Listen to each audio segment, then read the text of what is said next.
So I'd like to demonstrate a migration controller that I made to be used within Codeigniter to handle the migrations.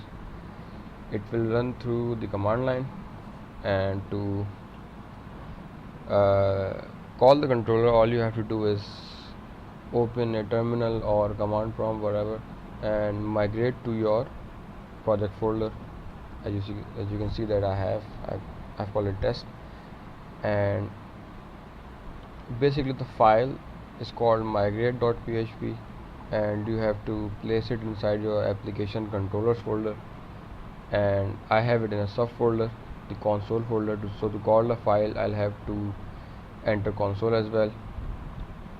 So basically this controller will help you create migration files, and you because of this, by using this file, you won't have to worry about naming and stuff.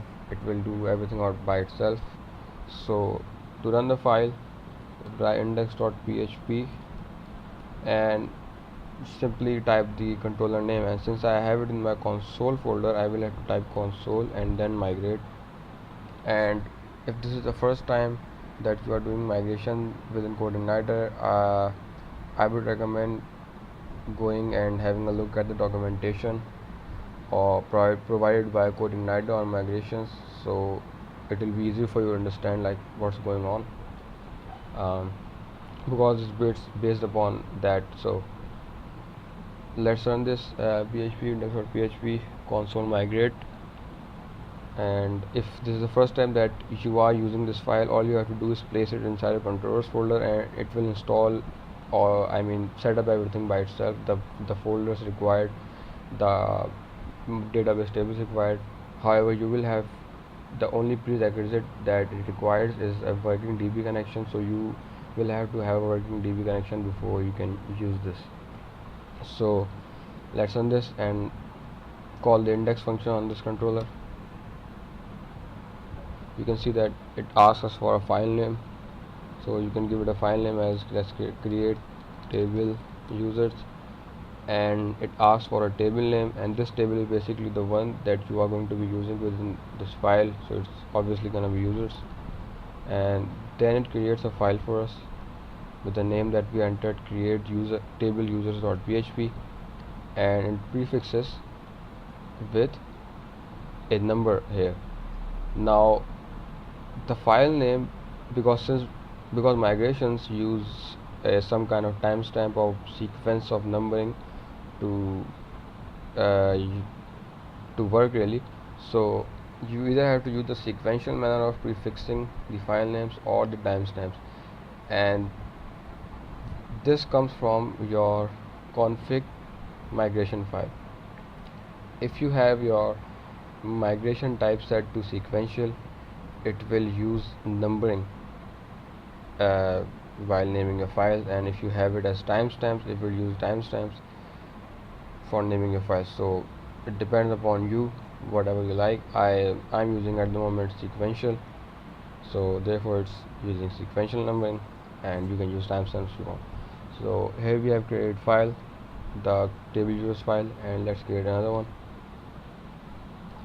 Create table messages. Right, so we have the two files created. Let's take a look at them. So it's a pretty simple file. It has the up and down functions, which are very useful, which are basically the most important functions that the migration library that Codeigniter provides uses. Both of them have it. Right, so while creating a files, one more thing that you can do is, so when you are doing migrations, you can also alter tables, right? So when altering tables, you can create a special type of file which will have different code from the ones that are used to create tables.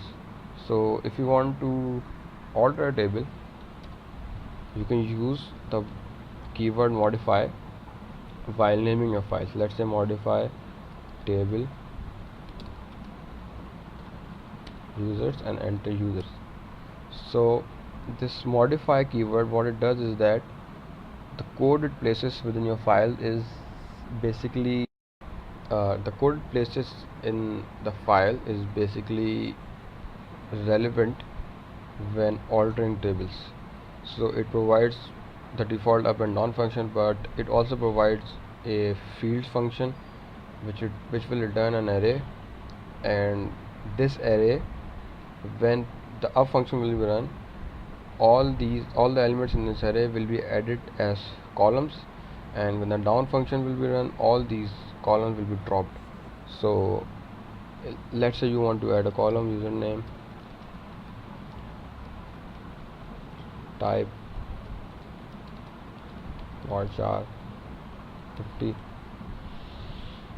So we have this files created. Now let's see how to run these migrations. Now that there are a couple of functions available, the first one that I like to show is the latest function, and if you read the documentation, then it's pretty self-explanatory, because what latest does is just call the latest function of the migration library provided by Codeigniter.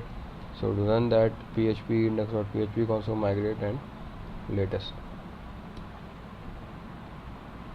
You can see it says migrated to the latest version, and if we go and look at a database, you see that we have users and messages created.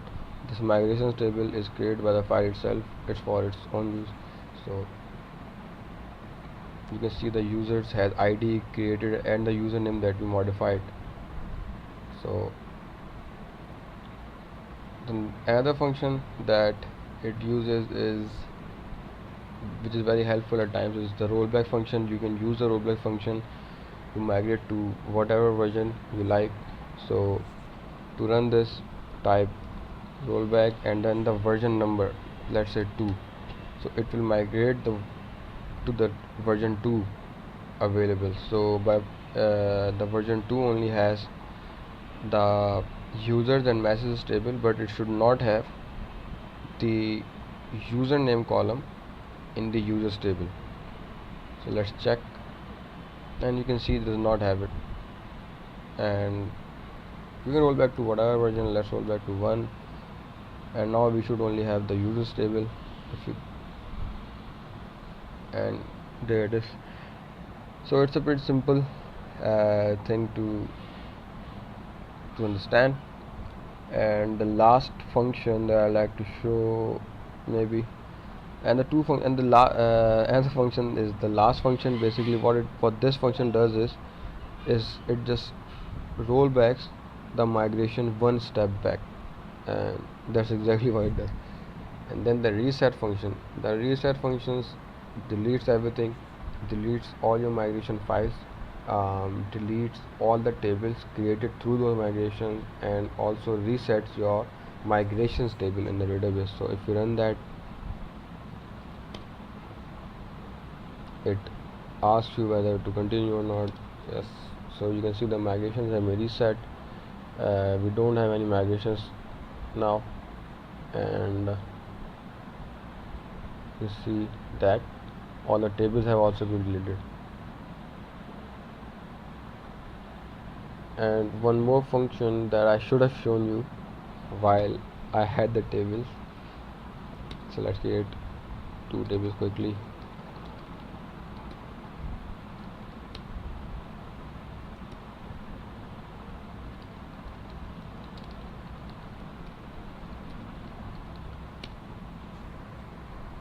So another function that I like to show is the info function.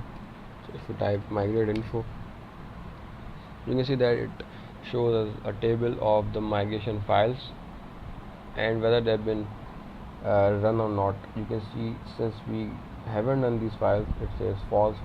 So if we migrate to the latest version,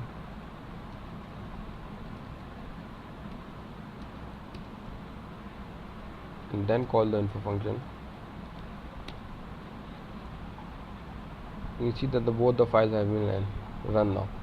So if you would like a more detailed description of the available methods and stuff, you can type migrate help, and it will show you